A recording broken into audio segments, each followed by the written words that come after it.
we arrive in our episode, from all the things we see here on our screen, we'll start at the very top. And in the top left corner, we see again the title of our episode. I can click here and change the name if I want to update it to something else. And very important, next to it, we see these three dots, which is a very important action menu within our episode ourselves.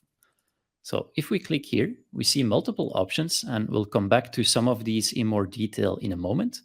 But you'll see that from this action menu, you will have the option to print, share an episode, duplicate, archive, and also to access your trash. So if you delete something from within an episode, you can access the trash within that same episode, where you will see your deleted content, allowing you to restore it as needed. We also have a way for you to manage block templates, and I will explain in a moment what that is, as well as managing your columns and deleting the episode, for example. Then below here, we see our episode itself. And by default, the first time you enter an episode, you will see it in a hybrid view. So you'll see a rundown on the left and a script layout on the right. So this is very handy immediately. So you have two separate layouts, but you can get them combined on your screen side by side.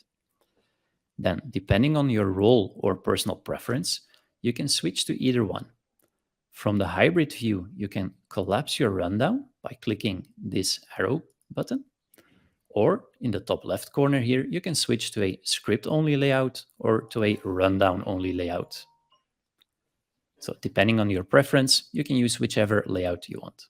For now, we'll stick to the hybrid view so you can see things changing on both sides at the same time.